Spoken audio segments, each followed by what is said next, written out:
Assalamualaikum warahmatullahi wabarakatuh. Perkenalkan, nama saya Kadek Bagus Sadeo Putra dengan NIM 41525010112. Kali ini saya akan menjawab 4 pertanyaan UTS. Tapi sebelum itu saya ingin minta maaf karena webcam-nya seada-adanya. Kameranya juga nggak terlalu bagus dan ini pakai kamera HP. Oke, jadi seperti itu ya. Baik, langsung saja tanpa bertele-tele. Oke, yang nomor 1 itu, kenapa pemilihan struktur data? Dari yang pertama, yaitu pencatatan barang masuk, saya memakai array dan dictionary. Kenapa begitu? Karena aksesnya itu cepat. Kode barang sebagai key dan dictionary memungkinkan pencarian langsung tanpa iterasi struktur data. Seperti itu. Lalu ada antrian distribusi kerak. Nah, itu saya menggunakan QE, yaitu first in first out. Distribusi, kenapa saya menggunakan itu? Karena distribusi harus mengikuti urutan permintaan pertama masuk, yang pertama dilayani, lalu setelahnya, seperti itu. Agar apa? Agar adil urutannya. Lalu ada pembatalan transaksi terakhir, yaitu pakai stack atau last in first out. Kenapa begitu? Karena pembatalan selalu terjadi di akhir gitu, kayak undo lah, istilahnya seperti itu.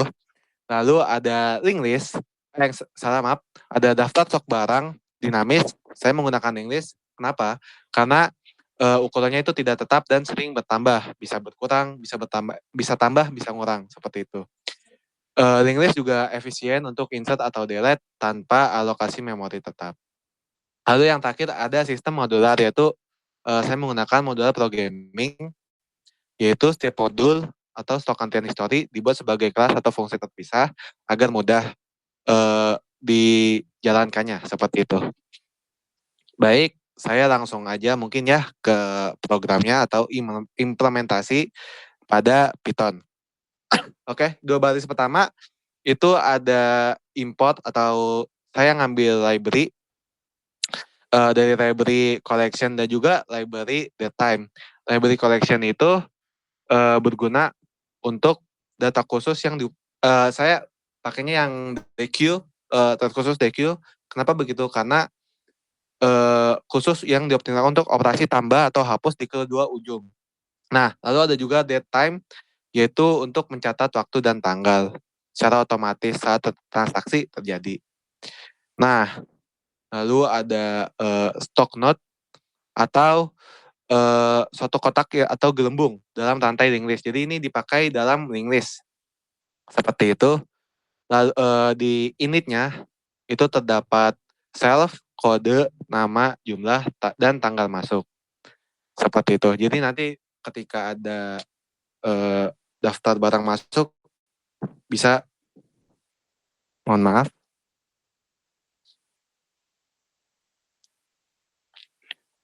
itu saya mati. Nah, lanjut. Tadi pakai gelembung ya, apa? Stock node itu nanti datanya masuk ke situ. Nah, lalu selanjutnya ada link list stock. Nah, ini itu buat fungsi link listnya itu sendiri.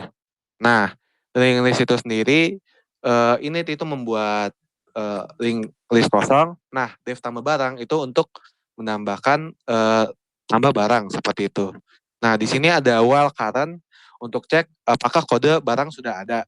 Jika sudah ada, maka cukup tambahkan jumlahnya. Jika belum ada, buat stock node baru. Lalu menggabungkan di ujung rantai dengan current next. Nah, ini tadi juga ada current next ya. Itu juga salah satu hal penting juga. Lalu di bawahnya lagi ada kurangi stok, dev kurangi stok.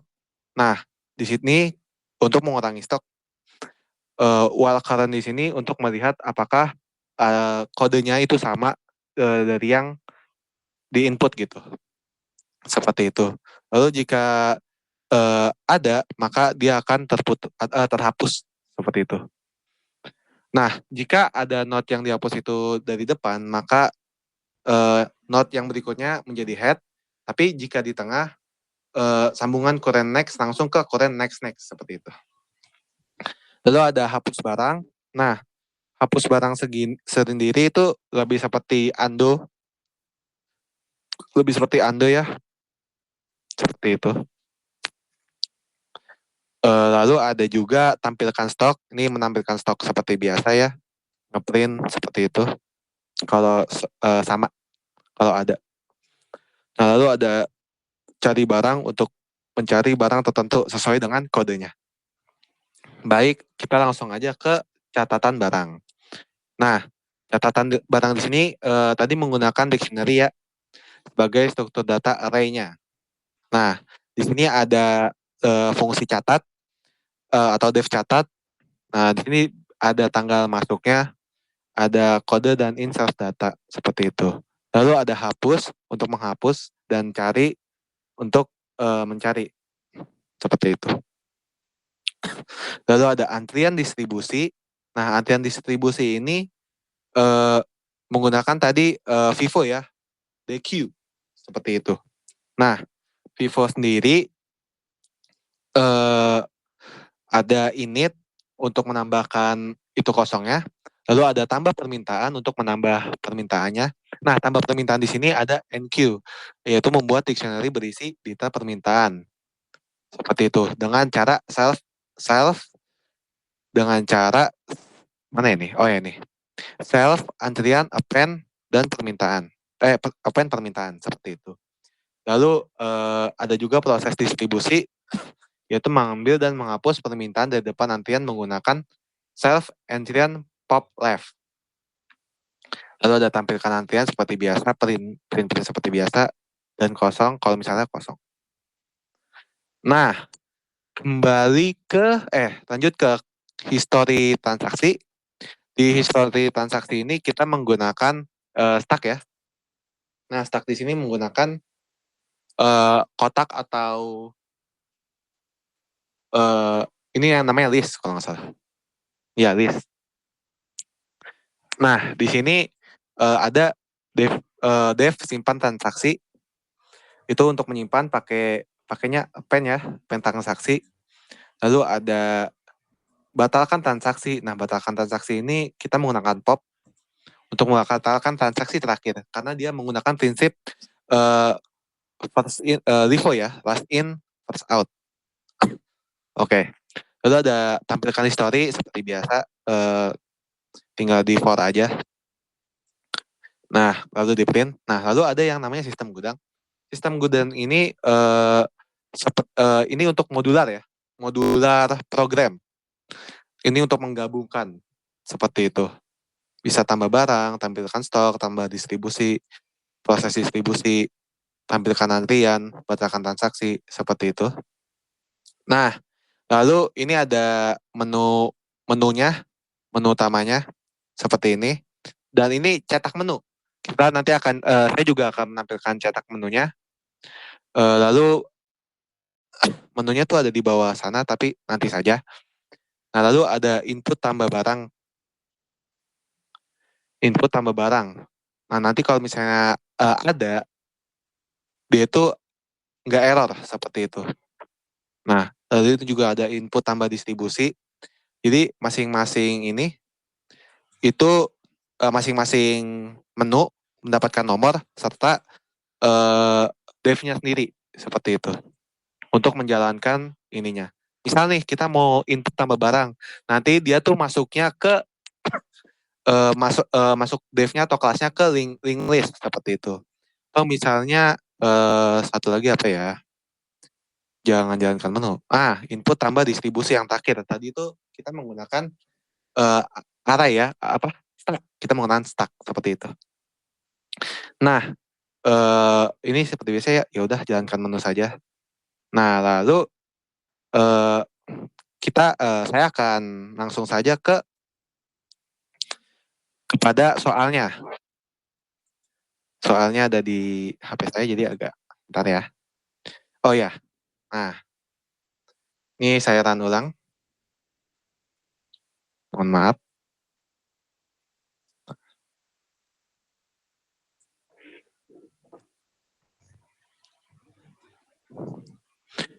Nah, di sini saya akan run ulang. Terus pertanyaan pertama adalah bentar ya.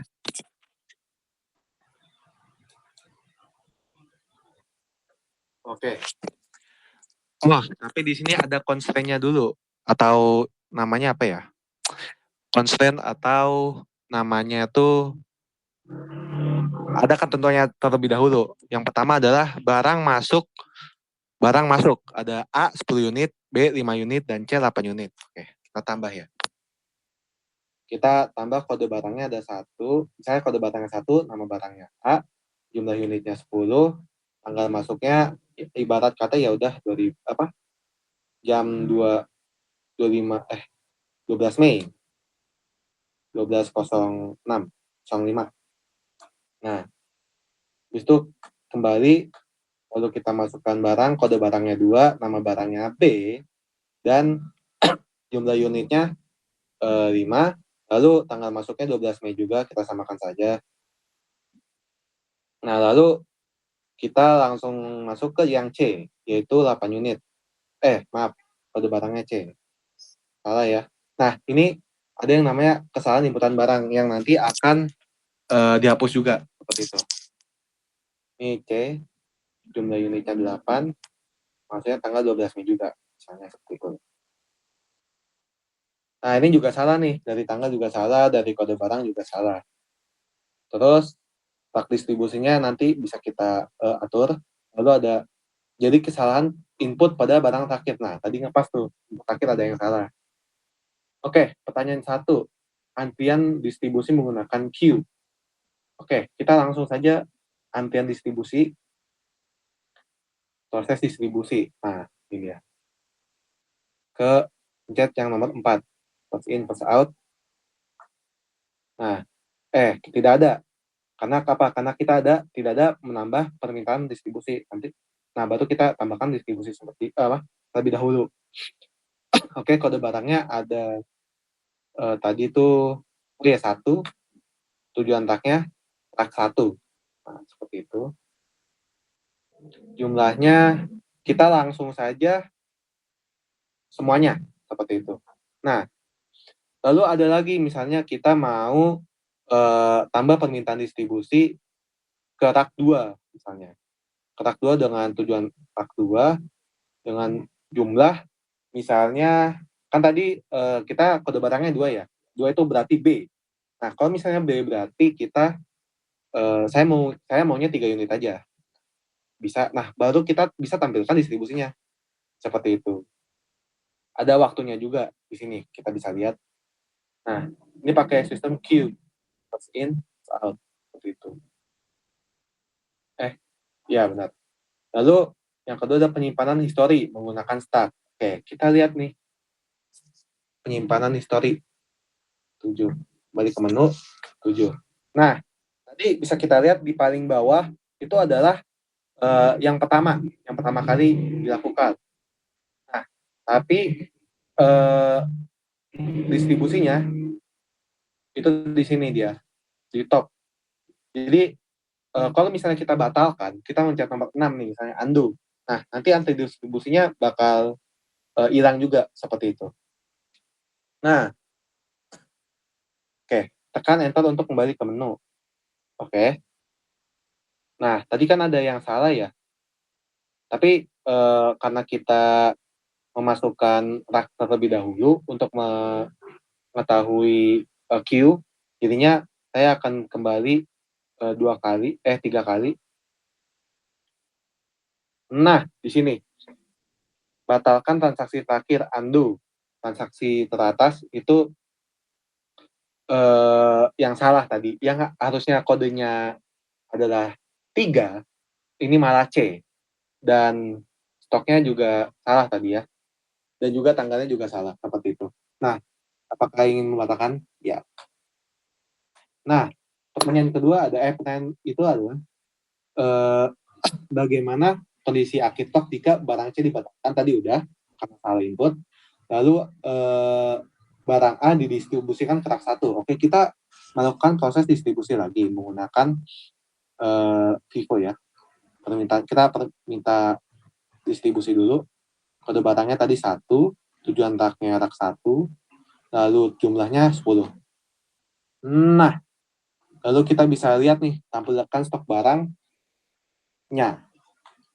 Nah, sisa berapa? Masih sama sih 15 karena distribusinya belum diantarkan seperti itu.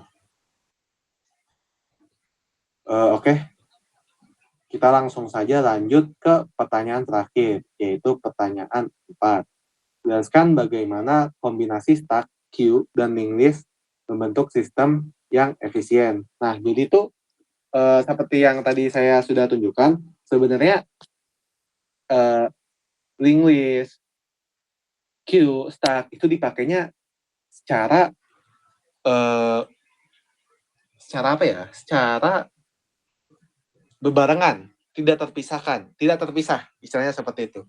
Nah, linked list itu gunanya kayak menambah barang, mau nambah barang di tengah, mau nambah barang di akhir, mau nambah barang di depan, nah itu bisa aja.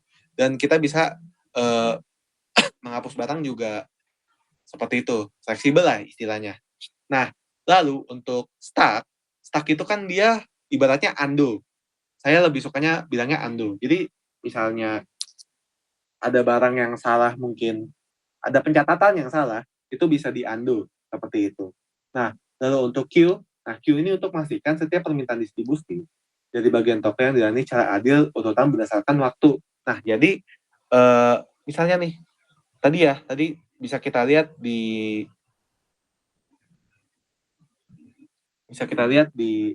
kondisi di mana ya? Bentar ya. Di barang atau waktu. Mana, maaf. Yang di ini waktunya tuh secara berdampingan gitu, tidak saling tidak adil lah istilahnya seperti itu. Untuk proses pencatatan yang adil. Nah, lalu pertanyaan kedua tadi adalah bandingkan penggunaan array versus linked list dalam sistem gudang skala besar. Nah, untuk skala besar sendiri, kalau array atau dictionary itu ukuran memorinya batas atau tetap. Sedangkan linked list itu dinamis dan fleksibel.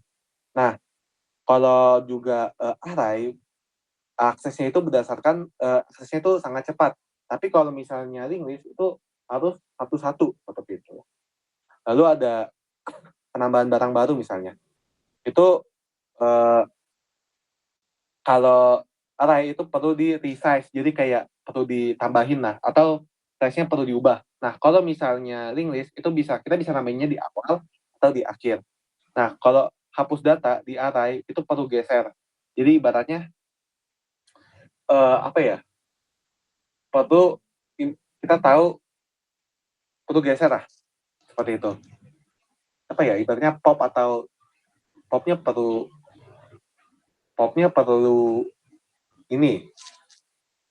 memerlukan pop atau enggak, ya kalau nggak salah pop left, pop right, nah itu perlu digeser dulu baru bisa dihapus. Nah, kalau misalnya linked list itu pakai pointer, jadi kita bisa langsung pakai kodenya apa, ya udah kita hapus yang itu. Nah, untuk penerusan tok itu bisa continue, tapi kalau linked list itu lompat-lompat. Nah, array cocok untuk pencarian cepat, nah tapi linked list itu cocok untuk perubahan dinamis.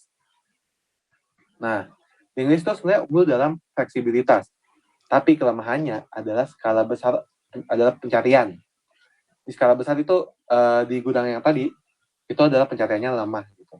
Jadi untuk menemukan satu barang dari 50.000 SKU, kita harus menelusuri satu persatu dari head hingga node. Jadi kayak banyak node yang perlu dilalui lah. Nah, tapi kalau sedangkan array itu memiliki keunggulan untuk mencari pencarian karena menggunakan mekanisme hashing seperti itu. Baik, itu saja mungkin penjelasan dari saya. Kurang lebihnya mohon maaf. Terima kasih. Assalamualaikum warahmatullahi wabarakatuh.